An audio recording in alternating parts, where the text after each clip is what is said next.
has a huge geographical area. We are 800,000 square kilometers. Southern Pakistan is plain, but North Pakistan is mountains. When I first visited your beautiful country in 2007, I fell in love with this place because I come from mountains in Pakistan. And when I sit in my office and when I look outside, it reminds me of Pakistan. So yes, indeed, the terrain in Buddha is much more like my own village in Pakistan or the mountainous areas in Pakistan. And I always felt that, Hungary is one of the best kept secrets in the world. It's such a beautiful place.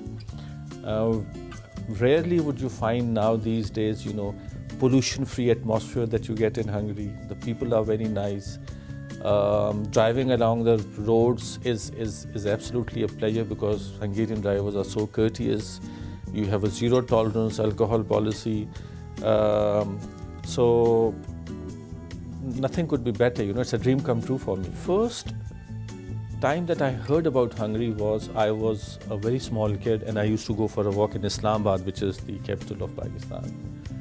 And I used to pass by the Hungarian embassy. I had no idea that there was a country, Hungary, where it was. And I used to collect stamps. And one of the stamps that I had said Magyar on it. So these are my earliest memories of your great country. And one of the oldest embassies in Pakistan was, of course, the Hungarian embassy.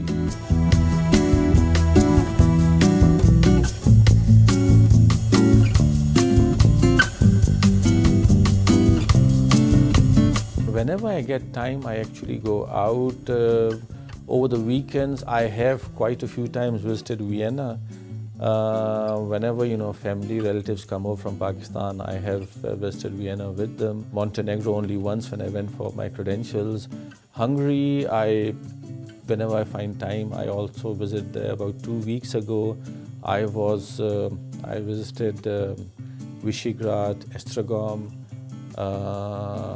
So, you've got a very, very rich history as such. Again, being a Muslim, we have, the Turkish connection here. Where I live, Gul Baba's mausoleum is close to that place. So, traditionally when we read about Hungary, the fact that, we can associate, and obviously your connection with the East is also very important. And I do have this sense of belonging, and I feel I get this vibration also from our Hungarian friends that there is deep down something very, very common in our outlook and in our thinking. Yes.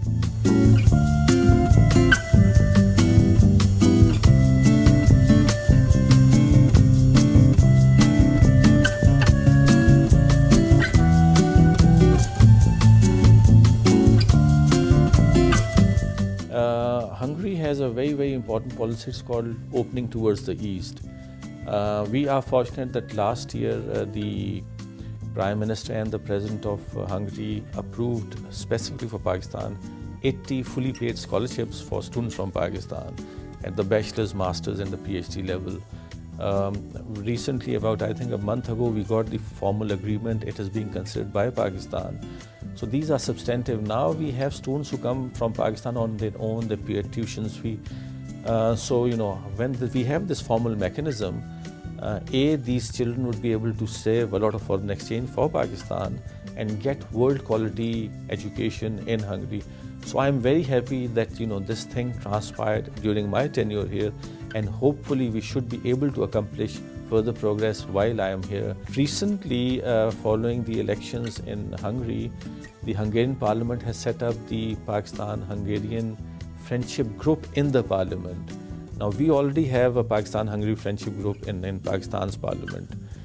So now we are trying to work together and sort of mesh these two together and enter into some sort of a formal agreement between the parliaments of the two countries. MOL Hungary, it is one of the biggest investors in Pakistan. It has invested something like $1.5 billion in Pakistan. They have set up a subsidiary company in Pakistan which is called MOL Pakistan. They are fast expanding in Pakistan. Now they are going into exploration and production of gas also, and they are one of the prime investors in Pakistan. I'm in touch with their hierarchy, the presidents and the vice president, and they are keen to further expand their role and operations in Pakistan. What is also important is that they are not only investing in Pakistan in the oil and exploration sector, but in terms of what is these days called corporate social responsibility, the CSR initiative. They are building schools, they are building bridges in Pakistan, which would, be very good for the ordinary people in Pakistan.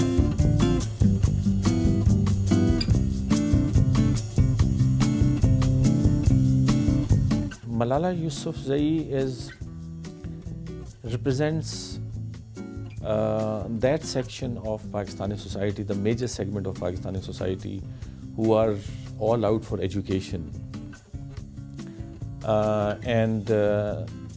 She was amongst the other girls also when the terrorists ambushed them and tried to kill them. But Malala Yousafzai is a symbol basically, and there were so many other girls that were with her and who continue with their education in Pakistan despite the threats. So as a symbol, it's very important that Malala Yousafzai is not alone.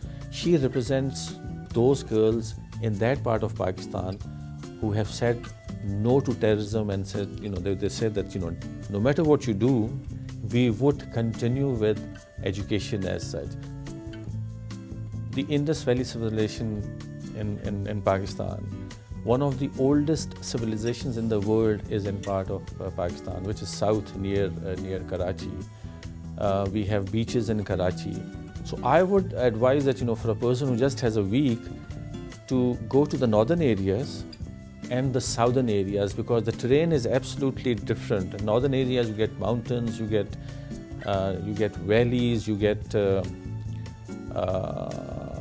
favor of the mountains. In Pakistan the terrain is completely different.